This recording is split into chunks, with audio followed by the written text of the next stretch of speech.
teman-teman, perkenalkan nama saya Rahma Anindya Putri. Saya berasal dari sekolah SMKN 1 Cihampelas dari kelas 10 TJKT Industri. Nah, di sini kita akan membahas materi pertama yaitu tentang dasar-dasar jaringan atau network fundamental. Jadi, apa sih itu network fundamental? Nah, jadi network fundamental adalah fondasi pengetahuan dan keterampilan dasar jaringan komputer yang mencakup konsep, protokol, perangkat keras seperti switch, router, media transmisi, serta manajemen jaringan. Nah, di sini juga saya sudah menyiapkan materi dan beberapa implementasi mengenai pengenalan jaringan komputer. Lalu, apa sih itu pengenalan jaringan komputer? Nah, jaringan komputer adalah suatu sistem yang menghubungkan dua atau lebih perangkat komputer agar dapat saling bertukar data dan informasi. Untuk apa sih tujuan utama dari jaringan komputer itu? Tujuannya untuk memungkinkan komunikasi, efisiensi, serta kolaborasi antar perangkat dengan lebih cepat dan efektif. Nah, di dunia digital yang sekarang lebih canggih itu, pasti penting ya teman-teman kita mengetahui bagaimana sih caranya pada device-device itu bisa saling terhubung. Di sini bisa kita lihat implementasi pada jaringan komputer. Jadi, pengertian jaringan komputer itu adalah dua perangkat atau lebih yang bisa saling bertukar data dan informasi sehingga informasi dari komputer A ke komputer B bisa saling terhubung. Lalu, bagaimana sih caranya supaya kedua komputer itu bisa saling terhubung? Nah, jadi ada dua mekanisme ya teman-teman. Yang pertama menggunakan wired atau kabel. Kabel yang biasanya kita gunakan adalah kabel UTP. Dan dimana jenis kabelnya itu kabel LAN, Local Area Network. Nah, di sini juga ada RJ45 teman-teman.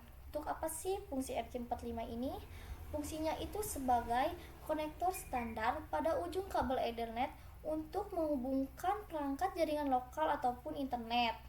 Lalu yang kedua menggunakan wireless ataupun nirkabel.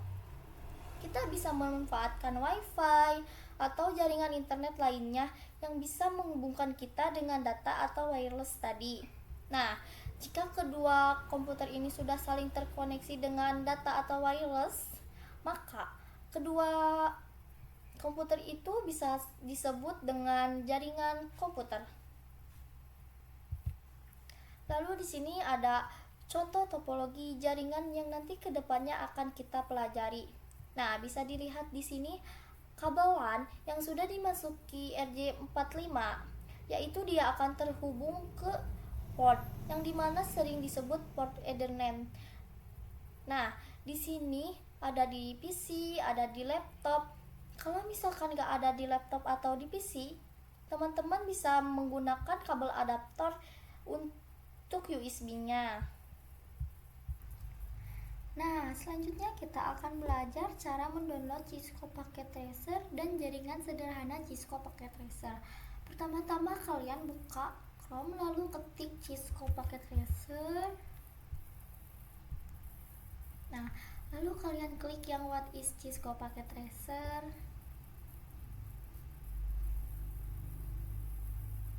Nah, ini tampilan utamanya.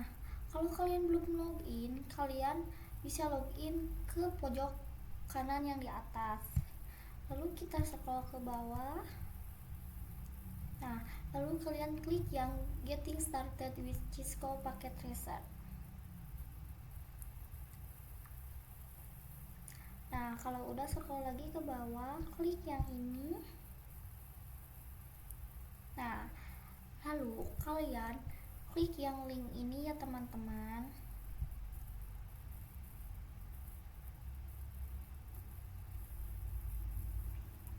Lalu scroll lagi ke bawah. Nah, di sini ada macOS, ada Ubuntu, ada Windows. Kalau kalian menggunakan macOS, kalian gunakan macOS. Kalau kalian menggunakan Ubuntu, gunakan Ubuntu. Kalau kalian menggunakan Windows, gunakan Windows. Kan di sini saya pakai Windows, jadi saya klik yang ini. Nah, nanti bakal ada tanda download di sini. Karena saya sudah mendownload, jadi kita langsung saja ke Cisco-nya. Nah, ini tampilan Cisco Packet Tracer. Kita akan membuat jaringan sederhana. Kalian tinggal klik di pojok kiri, lalu ke End Device, klik PC. Kita pakai 2 PC saja ya. Lalu ke ini.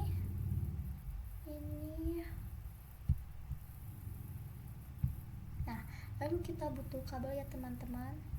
Lalu ke connection. Di sini ada banyak jenis kabel. Kalian bebas mau pilih yang mana saja. Kita pakai yang otomatis saja.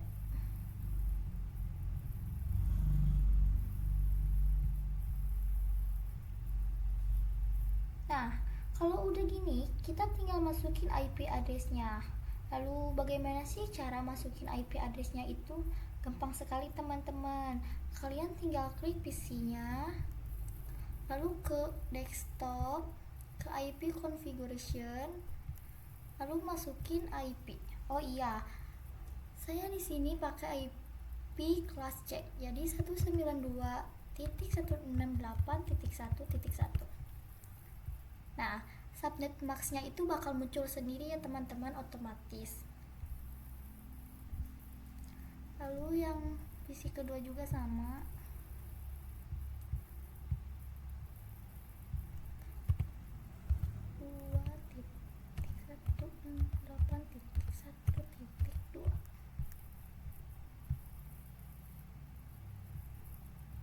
Nah, lalu bagaimana sih caranya kita mau tahu kalau PC 1 sama PC 2 itu udah saling terhubung atau belum?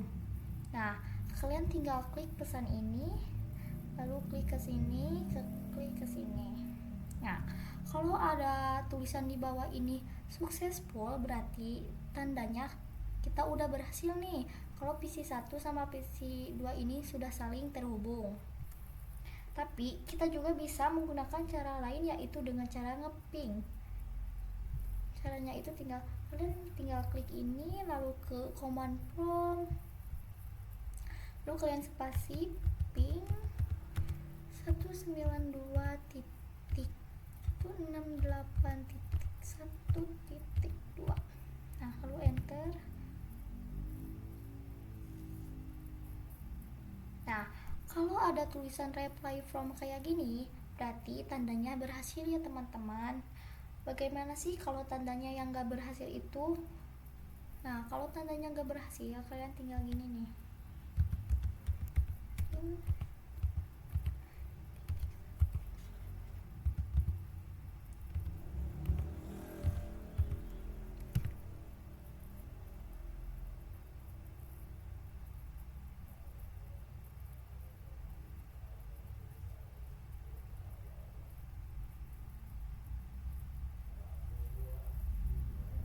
Nah, kalau ada tulisan request time out, itu tandanya gak berhasil ya teman-teman.